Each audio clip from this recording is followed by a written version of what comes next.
बाकी सब स्वार्थी हैं, गर्जी होते हैं।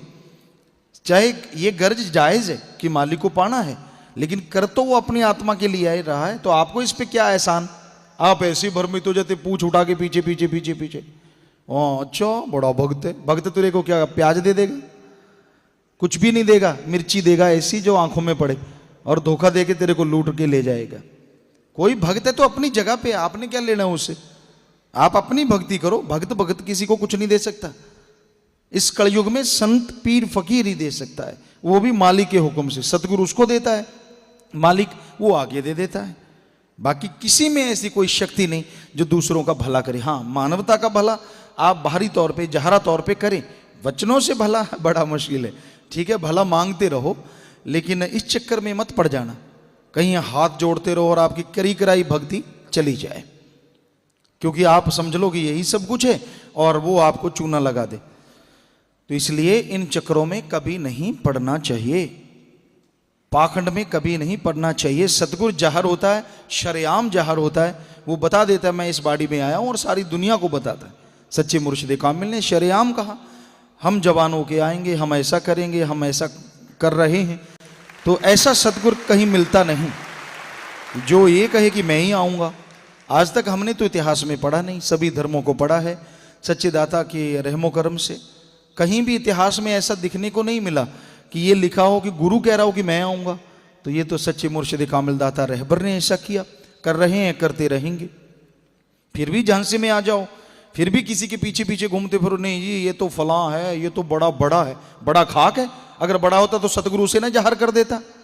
क्यों नहीं किया सतगुरु ने उसके अंदर अपने आप को? आपका दिमाग हिला हुआ है, क्यों नहीं ये समझते आप? तो इसी से पता चल जाता है कि सतगुरु जिसको चाहता है और जो उसके काबिल होता है या जिसे काबिल बना लेता है, वो उसकी मर्जी होती है, तो कोई उसे गाइड नहीं कर सकता। तो भाई अपनी भक्ति, अपना दया में रहमत जो है कहीं गवा ना बैठना।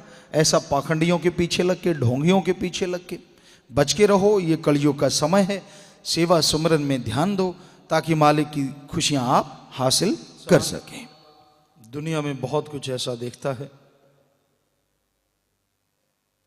जिसकी वजह से दिलो दिमाग पे गलत नेगेटिव असर होता है। आंखों से वही मंजर अच्छा लगता है जिसमें धन दौलत, जमीन जायदाद या अपनी कोई इच्छा पूर्ति होती हो, स्वार्थ सिद्धि होती हो। वही दृश्य, वही मंजर बहुत प्यारा लगता है, लेकिन इन आंखों से जिसे देखना था उसकी तरफ ध्यान नहीं। इन आंखों से गुरु जो दिखाए उसे देखो, और गुरु दिखाता है ओम हरि अल्लाह वाहिगुरु और राम को, जो दोनों जहां का सच्चा साथी है, जिसमें बेइंतहा शक्ति है, जिसमें रोशनी का कोई शुमार नहीं, कहने सुनने से परे है, लिखने बोलने से परे है, बेशुमार रोशनी है। उसकी धुन अनहदनाद बड़ी ही मीठी है, ऐसी मीठी आवाज जो दिलो दिमाग को आराम पहुंचाए, सकून पहुंचाए। तो संत गुरु उस रोशनी, उस आवाज को देखने सुनने के लिए प्रेरित करते हैं कि आप मालिक की याद में, उसकी भक्ति इबादत में अपने आप को लगाओ। इन आँखों से आप अपने मालिक, अपने दाता रहबर को निहारो। पीर फकीर की सत्संग में आओ, ध्यान दो वो जो कहते हैं। आँखों से मतलब यहाँ ध्यान देना भी है कि आप ध्यान क्यों नहीं देते गुरु पीर फकीर के वचनों पे, उर्द ध्यान क्यों नहीं लगाते, क्यों गुमराह होते हो, क्यों गलत बातें करते हो।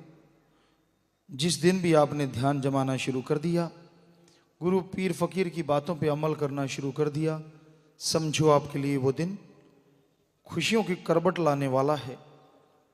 समझो उस दिन से आपके कायाकल्प होनी शुरू हो जाती है, आपके पाप कर्म साफ होने लगते हैं, और फिर से सत्संग में, मालिक की याद में दिलो दिमाग आराम पाने लगता है।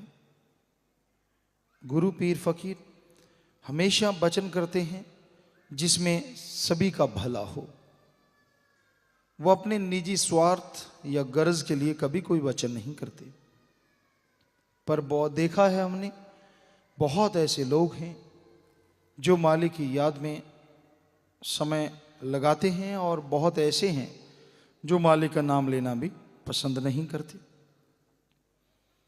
अलग अलग भावना के लोग, अलग अलग परंपराओं से जुड़े हुए लोग, रूढ़िवादी विचारों में, पाखंडवाद में खोए हुए लोग। तो ये रूढ़िवादी विचार, ये पाखंडवाद जब तक आदमी छोड़ता नहीं, ओम हरि अल्लाह वाहिगुरु गॉड खुदा रब की दया में रहमत के काबिल नहीं बन सकता। उसका रहमो करम, उसकी दया में रहमत होती है। पर अगर आदमी वचनों पे अमल करना सीखे तो ध्यान उस मालिक में लगाओ, ध्यान उसकी याद में लगाओ, ताकि उसकी कृपा दृष्टि के काबिल आप बने।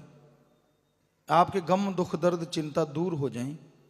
कोई भी आपको बीमारी है, कैसी भी आपको परेशानी है, अगर परमात्मा का मालिक का सच्चे दिल से नाम लो तो वो परेशानियां दूर हो जाती हैं और उससे निकलने का रास्ता मिल जाता है। इसलिए गुरु संत पीर फकीर पुकार पुकार के कहते हैं कि भाई अमल करो, ध्यान मालिक की तरफ लगाओ, गंदगी की तरफ से ध्यान हटाओ। जो बुरी चीज है उसकी तरफ ध्यान ना दो, क्योंकि बुरी बातें दिलो दिमाग को झकझोर के रख देती हैं और नेक अच्छे पुरुषों का संग सदगुरु मालिक से जोड़ देता है।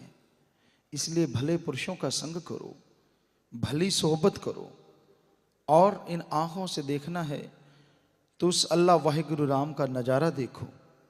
देखना है तो गुरु पीर फकीर जो दिखाए वो देखो। और गुरु दिखाते हैं नेकी, कोई दीन दुखिया है उसकी मदद करो। और इन आंखों से आप दूसरों को भी रोशनी दे सकते हैं। मरने के बाद अपनी आंखें दान करो। इन आंखों का पटाखा बोल जाएगा, आगे जाने वाली नहीं है। आग में जला देना है, आपने जलते हुए देखा है, क्या बचता है? कुछ भी तो नहीं। तो क्यों नहीं मरने के बाद आप ये फार्म भरते, लिखे पहले क्यों नहीं लिख देते कि मरणोपरांत मेरी आंखें दान की जाएं? और वो जब तक किसी की आंखें लगी रहेंगी उसके दिलो दिमाग से दुआएं निकलती रहेंगी, हे मालिक जिसने भी मुझे रोशनी दी है उसकी औलाद को, उसके परिवार को रोशनी दे। और आत्मा से निकली आवाज मालिक जरूर सुनता है। तो आप अपने बच्चों के लिए कितना कुछ बनाते हैं, धन दौलत, जमीन जायदाद, कोठियां बंगले बगीचे, लेकिन जब आप चले जाते हैं तो कोई दुआ नहीं रह जाती। पर अगर आप अपनी आंखें दान कर जाते हैं तो हमेशा के लिए आपके बच्चों पे आशीर्वाद बना रहता है। तो इसलिए इसमें क्यों किंतु ना किया करो। सभी की सबे सासंगत, समझदार भाई बहनें सारे समझदार हैं आप, तो ये आंखें दान का फार्म जरूर भरा करें। इससे बहुत फायदा है। कितनी दुनिया को निगाह आएगी, और जब आपकी जय जयकार होगी, आपका नाम बोला जाएगा, तो वो हाजिरी दरगाह में कबूल होती है, मंजूर होती है। तो इसलिए आपसे गुजारिश है, इसमें कुछ भी ऐसा नहीं है कहीं आप सोचो कि बाद में मेरा शरीर कैसा लगेगा, अजीब सा लगेगा। नहीं, वो तो आंखें तो वैसे पलक बंद कर देते हैं जब आदमी शरीर छोड़ता है, तो उसमें रुई भर के बंद कर देंगे। किसी ने कोई ऐसे उखाड़ के थोड़ी देखना आंख कैसी है कि तेरी कौन सा शादी हो रही है, जलाने जा रहे हैं, पता ही है। कईयों को ये भ्रम होता है मैं पता नहीं कैसा लगूंगा, फिर लगेगा कैसा, आंखें तो ऊपर से बंद रहनी है। तो भाई इस चक्कर में ना पड़ो, कैसा भी लगे, कौन सा तेरा विवाह होने जा रहा है। तो आदमी पता नहीं कैसा कैसा मन ख्याल देता रहता है। तो आप परमार्थ की तरफ आइए। सच्चे रहबर दाता ने जो राह दिखाया उस पर चलना सीखो, खूनदान किया करो। इससे कईयों की बीमारियां कट गई। डॉक्टर हैरान है, वो कहते गुरुजी हमने ये तो ठीक है खूनदान करना अच्छी बात है, लेकिन बीमारियां कट जाएंगी। हमने कहा ये सतगुरु का दरबार है, यहाँ पे हुक्म मान के जो करता है खूनदान, मालिक उसकी बीमारियां खत्म कर देता है। ऐसा होते देखा है, जो डॉक्टरों के दिमाग से परे की बात है कि ऐसा तो सोच भी नहीं सकते। हमने कहा आप मत सोचा करो, सोचने वाला सतगुरु है। तो भाई खूनदान भी करना चाहिए, वो भी 2-3 महीने जो भी डॉक्टरों का असूल है, उसके बाद असूल तो असूल हैं, उनके अनुसार चलना जरूरी है। तो भाई ये खूनदान करना, आंखें दान करना महादान है, इसमें बढ़ चढ़ के आप हिस्सा लेते हैं, कोई शक नहीं, और भी लिया करें, घबराया ना करें। और आपसी प्यार मोहब्बत रखें, बेगर्ज निस्वार्थ भावना से एक दूसरे से निस्वार्थ प्यार करें, मालिक का नाम जपें, तो यकीन मानो उसकी दया में रहमत के काबिल आप बनते चले जाएं।